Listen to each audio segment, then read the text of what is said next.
അങ്ങനെ നമ്മുടെ one plus അവരുടെ പുതിയ ഫോൺ ഇറക്കി, OnePlus 15. അപ്പോൾ നമ്മൾ വിചാരിക്കും OnePlus 14 അവിടെ പോയി. 4 ബാഡ് ലക്ക് ആയതുകൊണ്ട് അവർ 15 ഇറക്കിയെന്നാണ് പറയുന്നത്. അപ്പോൾ നമ്മുടെ 15 നമ്മൾ വിചാരിക്കും ബാക്കി എല്ലാ പ്രമുഖ കമ്പനികൾ ആപ്പിൾ ചെയ്യണ പോലെ അവരും നൈസായിട്ട് ഒരു ചിപ്പ് മാറ്റി കുറച്ച് എന്തെങ്കിലും കാണിച്ച് കൂട്ടി ഇറക്കി വിട്ടുവെന്ന്. പക്ഷെ അങ്ങനല്ല, പുതിയ ചിപ്പ് മാത്രമല്ല, അവരതിൻ്റെ മുകളിൽ കുറേ അടിപൊളി സാധനങ്ങൾ ഇറക്കി വിട്ടിട്ടുണ്ട്. അപ്പോൾ അതിലെ മെയിൻ സാധനം നമുക്ക് ചിപ്പ് തന്നെ ആദ്യം പറയാം. സ്നാപ്ഡ്രാഗൺ 8 Elite Gen 5 ആണ്. അപ്പോൾ ഇത് ഞാൻ മുന്നൊരു വീഡിയോ ചെയ്തിട്ടുണ്ടായിരുന്നു. നമ്മുടെ ആപ്പിളിൻ്റെ ചിപ്പിൻ്റെ ഏകദേശം അതിൻ്റെ അടുത്ത് എത്തി. ഇനി അതേ കാലമൊന്നും ഇല്ല ചില ആപ്പിളിൻ്റെ A15 ബയോണിക്കിനൊന്നും. അപ്പോൾ നമ്മുടെ സ്നാപ്ഡ്രാഗൺ അതിനെ അടിച്ചിടാറായി ആ ചിപ്പ് സെറ്റ്. അതിൽ സിംഗിൾ കോറിലായിരുന്നു മുന്നേ ആപ്പിൾ, ഇതിൽ കുറച്ച് ലീഡ് ഉണ്ടായിരുന്നു. ഇപ്പോൾ സിംഗിൾ കോറിലും നമ്മുടെ സ്നാപ്ഡ്രാഗൺ അടുത്തെത്തി തുടങ്ങിയിട്ടുണ്ട്. അപ്പോൾ നമുക്ക് ആദ്യം മെമ്മറി ഡേയ്സ് പറയാം. അപ്പോൾ അവർ UFS 3.1 അങ്ങനെ എന്തായിരുന്നില്ല മുന്നേ, അത് മാറ്റി 4.1 സ്റ്റോറേജ് ആക്കി. അതും 256 അല്ലെങ്കിൽ 512 GB സ്റ്റോറേജ് ഉണ്ട്. അത് കഴിഞ്ഞിട്ട് അപ്പോൾ നമ്മൾ അതിൽ നിർത്തി. അല്ല, റാമും ഒരു അടിപൊളിയാക്കി. LPDDR5X അങ്ങനെ എന്തോ സാധനമാണ്.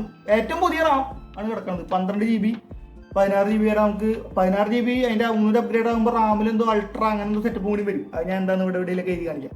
ഇത് നമ്മൾ ഡിസൈൻ എടുക്കുകയാണെങ്കിൽ അവർ ഡിസൈനിൽ നല്ല മാറ്റം കൊണ്ടുവന്നു. മുന്നത്തെ പോലെ അല്ല ഇപ്പോൾ കാണും. ഇപ്പോൾ മെയിനായിട്ട് അവരുടെ കളേഴ്സ് എന്ന് പറഞ്ഞാൽ ഗ്ലോസി ഒക്കെ ഒഴിവാക്കി. ഇപ്പോൾ ഫുള്ള് മാറ്റ് ബ്ലാക്ക്, മാറ്റ് വൈറ്റ്, പിന്നെ മാറ്റ് വയലറ്റ് അങ്ങനത്തെ സാധനം കൂടി ഉണ്ട്. ഫുള്ള് മാറ്റിലേക്ക് ആയി അവരുടെ ഇത്. പിന്നെ ക്യാമറ ബമ്പൊക്കെ ഭയങ്കര ഫിറ്റ് ആൻഡ് ഫിനിഷ് എന്ന് പറഞ്ഞാൽ നല്ല ക്യൂട്ടാണ് സാധനം കാണാൻ. അപ്പോൾ നമ്മൾ വിചാരിക്കും ഇതിലെന്ത് കാര്യം, ഡിസൈനല്ലേ അതിൽ. പക്ഷെ അങ്ങനല്ല, അവർ നമ്മുടെ ഈ ബാക്ക് മെറ്റലിൻ്റെ മുകളിൽ മാറ്റ് ബ്ലാക്കിൻ്റെ മുകളിൽ സെറാമിക് കോട്ടിംഗ് എന്നൊരു സംഭവം കൊണ്ടുവന്നത്. അപ്പോൾ ഈ മാറ്റ് ബ്ലാക്കിൻ്റെ മെയിൻ ഒന്ന് രണ്ട് ഇഷ്യൂ ആണ്. ഒന്നാമത്തെ ഇത് തൊടും പിടിപ്പിക്കും, സ്ക്രാച്ച് ആവുകയും ചെയ്യും. പോരാത്ത നിറച്ച് ഈ കയ്യിൻ്റെ പാടും ഒക്കെ ഉണ്ടാവും. അപ്പോൾ അത് രണ്ടും ഇതിലില്ല. നമ്മൾ സംഭവം എടുത്തു കഴിഞ്ഞാൽ നമ്മൾ അതിൻ്റെ മുകളിൽ ഇപ്പോൾ എവിടെയെങ്കിലും ഇട്ടിട്ട് സ്ക്രാച്ച് ആയിട്ടുണ്ടെങ്കിലും ഈ സെറാമിക് കോട്ടിങ്ങും എല്ലാം സ്ക്രാച്ച് ആയിട്ടുണ്ടാവുക. ഈ സെറാമിക് കോട്ടിങ്ങുമേ നമ്മൾ അതിലിട്ടുണ്ടായിരുന്ന ഐറ്റംസിൻ്റെ സ്ക്രാച്ച് ഉണ്ടാവും. അപ്പോൾ നമ്മളതൊന്ന് കൈയോട് വൈപ്പ് ചെയ്ത് കഴിഞ്ഞാൽ അത് മാഞ്ഞു പോയി. അപ്പോൾ ആ പ്രശ്നം തീർന്നു. പിന്നെ ഫിംഗർ പ്രിൻറ്റിൻ്റെ മറ്റേ കൈ പാട് വരുന്ന സീനും അതുമില്ല. അപ്പോൾ വെറുതെ ഒരു ഡിസൈൻ കാണിച്ചു കൂട്ടിയിട്ടില്ല അവർ. പോരാത്തതിന് മുന്നത്തെ ഇതിലൊക്കെ നമ്മുടെ OnePlusന് ഈ IP സർട്ടിഫിക്കറ്റ് എടുക്കാൻ കുറച്ച് ബുദ്ധിമുട്ടായിരുന്നു. ഇപ്പോൾ എൻ്റെ ഈ ഫോണ് സംഭവം IP സർട്ടിഫിക്കറ്റ് ഒന്നും ഇല്ല എന്നുണ്ട്. പക്ഷേ ഇത് വെള്ളത്തിൽ വീണിട്ടും വലിയ സീനൊന്നും ഉണ്ടായിട്ടില്ല. പക്ഷെ അവർ ആ സർട്ടിഫിക്കേഷൻ എടുക്കില്ല അത്യാവശ്യം ക്വാളിറ്റി ഉണ്ടെങ്കിലും. പക്ഷേ ഇതിൽ കിടക്കുന്നത് IP66, 68, 69, IP69K അങ്ങനെ എല്ലാം എടുത്ത് വെച്ചിട്ടുണ്ട്. എന്താ വെച്ചാൽ നിങ്ങൾ ഒന്ന് രണ്ട് തവണ വെള്ളത്തിൽ ഇടുക മാത്രമല്ല, അതിൻ്റെ മുകളിലേക്ക് എന്തോ പവർ ജെറ്റ് വെച്ചിട്ട് വെള്ളം അടിച്ചാൽ അതിനൊന്നും പറ്റില്ല എന്നുള്ള സർട്ടിഫിക്കേഷൻ അവർ എടുത്ത് വെച്ചിട്ടുണ്ട് അവർ. അപ്പോൾ നമുക്ക് ബാറ്ററിനെ പറ്റി പറയാം. അപ്പോൾ ഓൾറെഡി നമ്മുടെ OnePlus 13 6000 mAh silicon carbon battery വെച്ച് അവർ ഇറക്കിയിട്ടുണ്ടായിരുന്നു. എന്നിട്ട് നമ്മളിവിടെ പ്രമുഖന്മാർക്കൊന്നും അത് ഇറക്കാൻ പറ്റിയിട്ടില്ല. അതുകൊട്ടെ, ഒരു പ്രമുഖന് മറ്റേ Note 7 പൊട്ടിത്തെറിച്ച മറ്റേതുള്ള കാരണമാണെന്നുണ്ട്, പാസ്റ്റുള്ള കാരണം പ്രമുഖൻ ഇപ്പോഴും സിലിക്കൺ കാർബൺ ഇറക്കിയിട്ടില്ല. പക്ഷേ നമ്മുടെ OnePlus നമ്മുടെ ഇപ്പോൾ പുതിയ 15 7300 തോന്നുന്നു, 7300 mAh സിലിക്കൺ കാർബണാണ് കെട്ടി വെച്ചിട്ടുള്ളത്. അപ്പോൾ കോമ്പറ്റീഷൻ്റെ അടുത്തേക്ക് ഒന്നും പിന്നെ വെക്കേണ്ട. അതും നമ്മുടെ 13 തിന്നറായിട്ട്. പിന്നെ ഏറ്റവും വലിയൊരു പ്രത്യേകത ഉണ്ട്, ഇതിൻ്റെ പെട്ടിയിൽ നമുക്ക് ചാർജർ കിട്ടും. പ്രമുഖന്മാർക്ക് ആർക്കും തരാൻ പറ്റാത്ത സാധനം നമ്മുടെ OnePlus തരുന്നു. വിഷമാവും എനിക്ക് കേട്ടിട്ട്. അത് ഫാസ്റ്റ് ചാർജർ. അപ്പം അങ്ങനെ അവരെ സ്നാപ്ഡ്രാഗൺ 8 Elite Gen 5 ചിപ്പിൻ്റെ പുറത്ത്, അതിൻ്റെ പുറത്തല്ല, അതിൻ്റെ കൂടെ വേറെ 2 ചിപ്പ് കൂടി കിട്ടിയിട്ടുണ്ട്. വൈഫൈ ചിപ്പും പിന്നെ ടച്ച് റെസ്പോൺസ് ചിപ്പും. അപ്പോൾ വൈഫൈ ചിപ്പ് എന്ന് വെച്ച് കഴിഞ്ഞാൽ ചില സമയത്ത് നമ്മുടെ പ്രമുഖന്മാരായ ആപ്പിളിനേക്കാളും ഇടയ്ക്ക് നെറ്റ്വർക്ക് സ്പീഡൊക്കെ കുറച്ച് കൂടുതൽ അവർ വലിക്കുന്നുണ്ട്.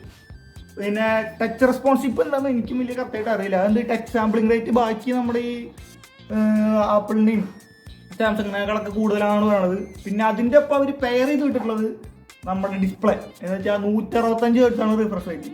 90, 120 കഴിഞ്ഞു, 144 കഴിഞ്ഞു, 165 അപ്പോൾ 165 ഹെർട്സ് റിഫ്രഷ് റേറ്റ്. പക്ഷേ ഒരു ചെറിയൊരു സീനുണ്ട്, ഇത് നമുക്ക് ഫുൾ സാധാരണ യൂസിലൊക്കെ 120 വരെ കിട്ടുള്ളൂ റിഫ്രഷ് റേറ്റ്. അതേസമയം നമ്മൾ ഗെയിം എടുക്കുമ്പോൾ നമുക്ക് ഈ ഫുള്ള് 165 ഹെർട്സ് നമുക്ക് ഇവിടെ ഇതായിട്ട് കാണാം. എന്ന് വെച്ചാൽ call of duty, clash of clans അങ്ങനെ ഏതൊക്കെയോ കുറച്ച് ഗെയിമുണ്ട്. അപ്പോൾ ക്ലാഷ് ഓഫ് ക്ലാൻസ് ഒക്കെ ഓർമ്മിപ്പിക്കല്ലേ, അതുകൊട്ടെ ക്ലാഷ് ഓഫ് ക്ലാൻസ് അങ്ങനത്തെ കുറച്ച് ഗെയിമിൽ നമുക്ക് ഈ ഫുൾ റിഫ്രഷ് റേറ്റ് യൂസ് ചെയ്യാം. സാധാരണ യൂസ് ചെയ്യുമ്പോൾ 120 കിട്ടുള്ളൂ, അതന്നെ ധാരാളം മതി.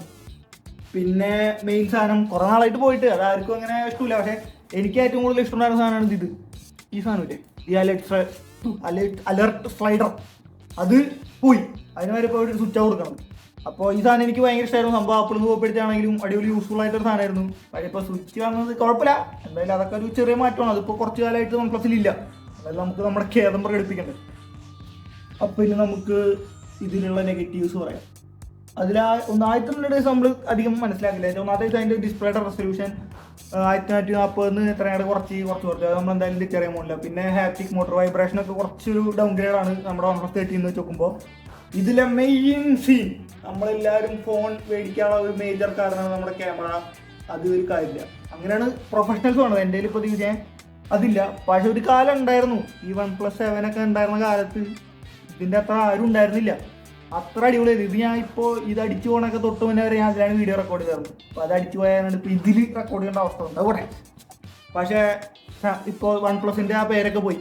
ഈ ഒരു കേസിലാണ് നമ്മുടെ പ്രമുഖന്മാർ എല്ലാം അടിച്ചുകൊണ്ട് പോകുന്നത് OnePlusൻ്റെ അടുത്ത് നിന്ന്. OnePlusൻ്റെ ക്യാമറ വീക്കാണ്. 350 മെഗാപിക്സൽ ക്യാമറ കൊടുത്തിട്ടുണ്ടെങ്കിലും ഫോട്ടോസൊക്കെ കുറച്ച് ഡള്ളാണ്, കളറും കുറച്ച് മോശമാണ്, കുറച്ച് നോയ്സ് ഉണ്ടെന്നാണ് പറയുന്നത്. പിന്നെ അതിൽ ഉപയോഗിച്ചിട്ടുള്ള മെയിൻ സെൻസർ ഹോണറിൻ്റെ ഏതോ ബഡ്ജറ്റ് ഫോണിൽ ഇറക്കിയിട്ടുള്ള സെൻസറാണ് അതിൽ ഉപയോഗിച്ചിട്ടുള്ളത്. അപ്പോൾ അതും കുറച്ച് ബാഡാണ്. അങ്ങനെ ക്യാമറ കുറച്ച് വീക്കാണ്. അപ്പോൾ ക്യാമറ എന്തൂസിയസ്റ്റ് അവർ ഇതെടുക്കണ്ട. അല്ലാത്തവർക്ക് അടിപൊളി ഫോണാണ്.